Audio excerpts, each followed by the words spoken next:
Guys, আজকে আমরা বানাবো সানডে স্পেশাল রেসিপি। আজ আমার সানডে স্পেশাল রেসিপিতে আছে চিংড়ি মাছের পাতুরি। তো আমরা ফার্স্টেই নিয়ে নিয়েছি একটা মিক্সার গ্রাইন্ডার। ওর ভেতর আমরা দিয়ে দিয়েছি এক প্যাকেট ম্যাগি মশলার কোকোনাট পাউডার, কালো সর্ষে 2 চামচ ও সাদা সর্ষে 2 চামচ, 2 চামচ পোস্ত আর 5টা কাঁচা লঙ্কা। আমি নিয়ে নিয়েছিলাম এই চামচের 1 চামচ নুন। আর তোমরা টেবিল স্পুন যদি ইউজ করো তাহলে 2 চামচ দেবে। আমরা এখানে ঢাকনাটা ভালো করে চেপে দিয়েছি। সামান্য একটু জল দিয়ে দেবে, বেশি দিলে হবে না। সুইচটা এটা আমি এখানে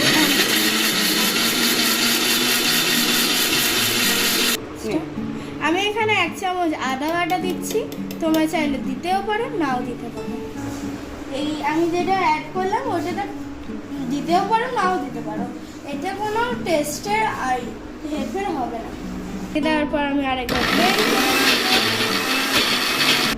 আমি এইটা আমাদের মিক্সচারটা আমি বাটিটা একটু গুঁড়ো দুধ জলের সাথে মিশিয়ে ঢেলে দিচ্ছি। যারা রিয়েল কোকোনাট ইউজ করবে তাদের দুধ না দিলেও হবে, আর যারা আমার মতন কুড়ে আর ম্যাগির কোকোনাট পাউডার ইউজ করবে তাদেরকে একটুখানি দুধ দিলেই হবে। আর ম্যাগির কোকোনাট পাউডারে যেহেতু কোনো দুধ থাকে না, তো এখানে দুধ নেই বলেই হয়, তাই আমি এখানে দুধ দিয়ে দিচ্ছি। তো দুধটা আমি যেটা দিলাম তাহলে টেস্টটা আরও বাড়বে। তো আমি এখানে সরষের তেল নিয়ে নিয়েছি। সরষের তেল 3 চামচ টেবিল স্পুন দিয়ে দেবো।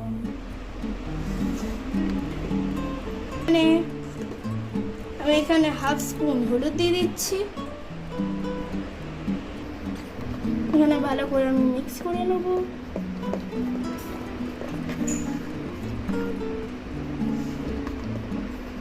তো এখানে আমি সব চিংড়িগুলো এতে ঢেলে দেব। আবার আমি মিক্স করব যাতে পুরো চিংড়িগুলো পুরো যেন সব জায়গায় মশলাটা লেগে যায়, কোট হয়ে যায় মশলাটা। এইটা আমার এখানে দেখতে পাচ্ছি এখানে সব হয়ে গেছে। তো এরমভাবে রেখে ম্যারিনেট করে 10 মিনিটের জন্য। আমি এখানে নরম পাতা নিয়ে নিয়েছি। তোমাদের যদি নরম পাতা না হয় একবার চাটুরে শিখে নেবে, তাহলে পাতাটা ছিঁড়বে না। আমি এখানে নরম পাতা নিয়েছি বলে আমাকে আর শিখতে হচ্ছে না। আমরা 10 মিনিট পর চিংড়িটাকে বের করে নিয়েছি। এখানে আমরা চিংড়িটাকে রাখছি।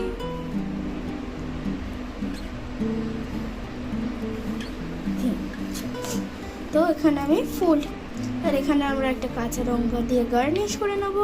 এবার আমরা ফোল্ড করব এখান দিয়ে এইবার দিয়ে।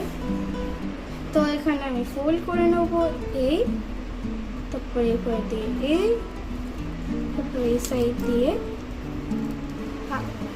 এই, আর এরপরে দিয়ে এই। আমার যেহেতু পাতাটা ফেটে গেছে আমি ডাবল কোটিং করে নেব এই, এবার দিয়ে। তো তোমাদেরকে আমি আরো একটা মুড়ে দেখাচ্ছি, ওটা কেমন একটা হয়ে গেছিল, তাই এখানে একটা দিয়েছি।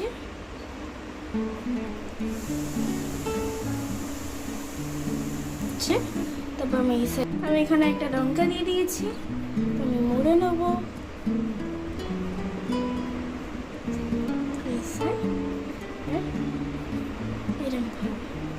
ভালো করে মুড়ে নেওয়ার পর সুতো নিয়ে নেবো, সুতোতে করে নেবো।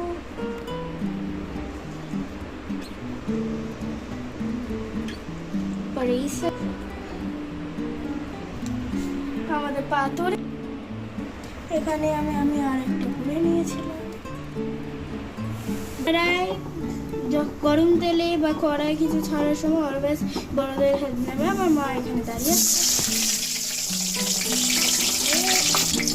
পাতুরি ভাজতে গেলে লো ফ্লেমে রাখতে হবে।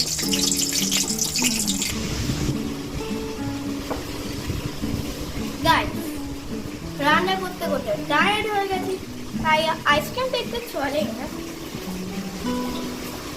আবার মিট হচ্ছে হয়ে যাবার পর। তো আমি আমার আইসক্রিম দেখে আবার চলে এসেছি। তো তোমরা এখানে দেখতে পাচ্ছ যে পাতার কালার চেঞ্জ হয়ে গেছে। তো আমরা এটা বাকি যেগুলো আছে সেগুলো আমরা ছেড়ে দিচ্ছি। তো আমরা এখানে পাতুরিটা খুলে নিয়েছি, তোমরা দেখতেই পাচ্ছ কত ডিলিশিয়াস লাগছে। তো এখন আমরা খাবো। তো আমি রাইস দেখবো।